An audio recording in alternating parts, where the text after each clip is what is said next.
Genes Dealer Patriarch LRE. This is the Gamma Track Battle 10, and I will be completing, I hope, the minimum 4 hits, no Final Vengeance, and no Overwatch requirements. I've already beaten Battle 11 with these requirements, so you might wonder, oh, why am I talking over this one? You know, I didn't bother talking over that one. That one was obviously going to be harder. Well, I forgot to set up my recorder properly, and I thought, sod it. I'm going to subject you to the horror of my autistic, grating, horrible voice.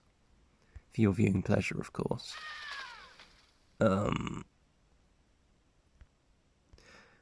want Vindictor to die too early, so... Actually, I don't really care. It's some Aleph and Ravas who make all the difference here, but I'll do her a favour and block this little bugger from shooting at her. Hell, I'll even throw in a grot tank.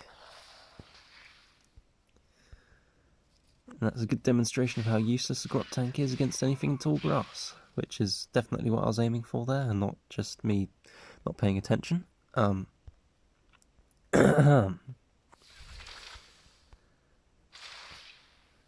What joys do we have next? Havocs. Right. The feeling that fire is going to die out. Oh, maybe not. Oh, it does die out, but at the beginning of my turn. Okay. Well. Has that changed? I swear it used to die out at the beginning of the enemy turn, just to screw you over if you're relying on it to stop them from moving. Perhaps I'm misremembering that somewhat.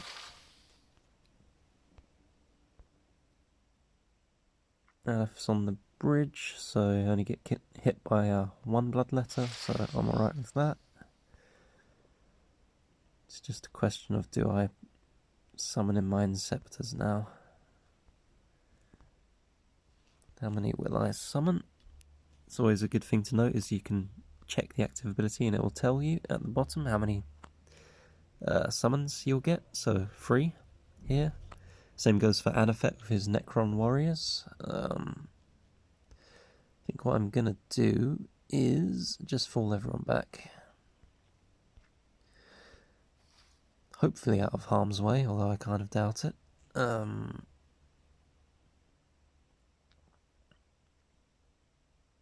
You're always in harm's way in LREs.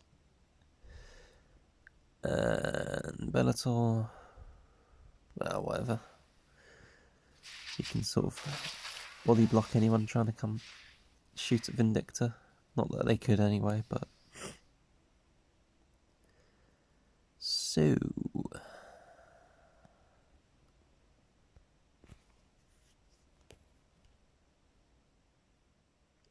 do you have an evil plan?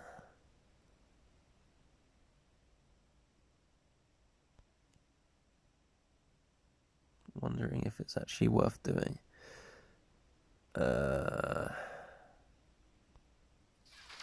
Sure, why not? Have a bit of fun. I don't think anything can go too far wrong here. And I'll leave Johnny Chaos Guardsman alive. Yeah, let's do this.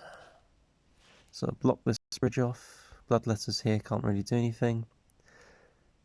Bloodletters coming down here, they'll only be able to get one hit each on Aleph and Ravas, so that'll be fairly inconsequential. Then I can move Aleph and Ravas off of the ice so that it breaks and obstruct them from moving any further into my portion of the map.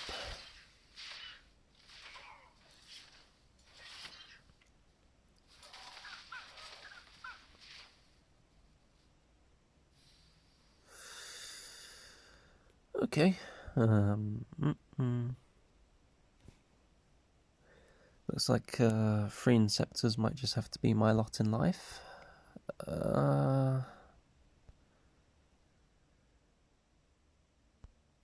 Yeah.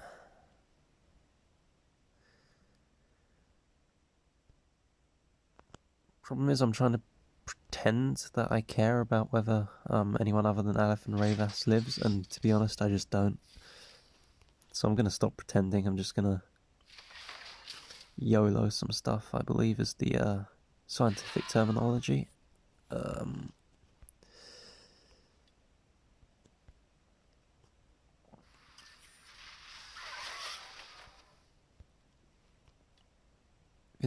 Vindictor's just gonna die.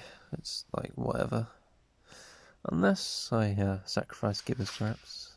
Even then, she's still gonna get done. Probably just gonna get both of them killed, but again, you know, Gibbous Scraps, he's outlived his usefulness as far as I'm concerned.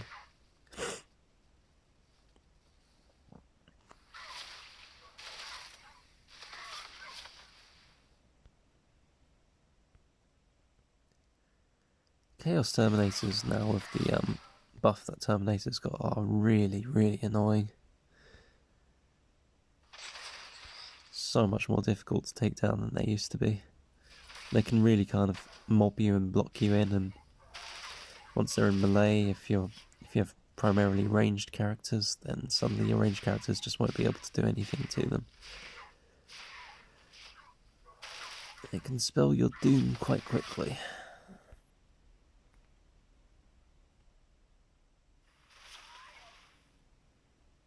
Good old deceptive map, not adjacent to that Inceptor. So I think now it's a case of falling back to my ultimate turtling position I decided on earlier.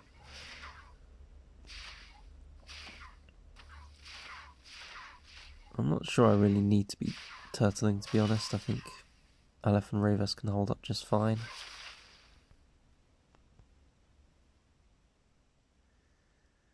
This is a good position to snipe Bloodletters from, actually. 900 damage, so that's 1,350. For Ravas on the barbed wire, so it's taking 270 damage per turn for each guardsman that shoots. Well, actually it's more like 335, I guess, because of the 50% chance of them scoring an additional hit through Let the Galaxy Burn. Aleph can heal 2050 health passively, so that's, yeah, probably 6 guardsmen she can withstand in perpetuity, shooting at her per turn, which is quite a bit. Of course, you've got the Havocs as well, dealing quite a lot of attrition, especially if their heavy weapon bonus kicks in, so they'll be doing 300 damage with heavy weapon, multiply that by 8 for 2,400, then 20% pierce ratio gives you 480 damage they're doing via attrition on average per turn, plus a little bit extra for Let the Galaxy Burn, so let's say 500. So, I'm okay to have Ravas here for a little bit, especially if it means I can take out the Bloodletters without her getting mobbed. Bellator armor stat is okay, I guess. He can sort of stand up to the guardsman, but I still don't particularly care if he survives or not. Well, they can't get high ground. Oh, they can't get high. No, they can't get high ground against him when he's standing here, unless they move up onto this hex. So I think I'll just leave him blocking this way off a bit, at least until this other Inceptor dies. Speaking of which,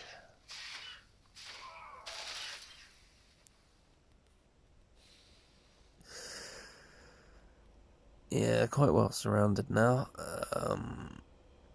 I'm not seeing much opportunity here to kill Bloodletters, so what I'm going to do is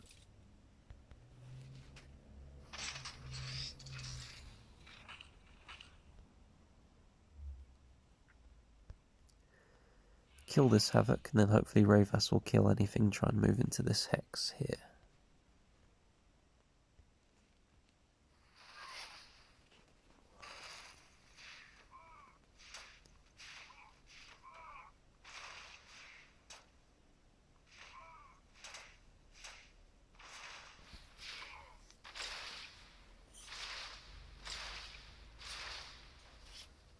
That was some good work from Ravas. I don't think I'll need to be turtling, but my plan for turtling was to have Aleph and Ravas here, just so you've only got 3 melee hexes around them and 5 hexes to attack from 2 range, which limits the enemy quite a lot in the amount of damage they can do per turn. The other option is to put them here, but if I had them here, then they wouldn't have. They'd only have high ground bonus against 1 adjacent hex, whereas here they have high ground bonus against 2. So I thought ultimately this would be the best place to go for them. Everything else is kind of the same otherwise.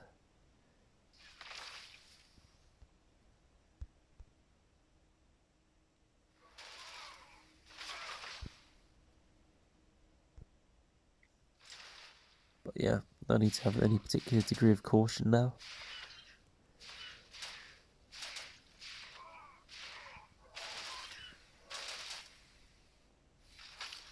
Just get this zone done with.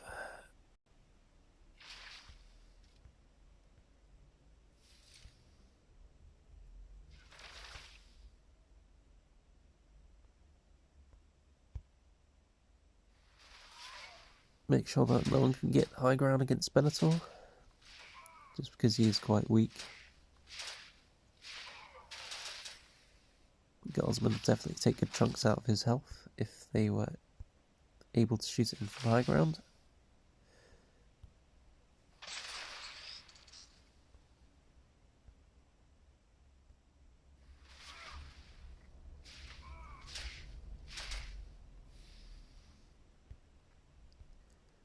I actually succeeded in my quest to keep the shield drone alive.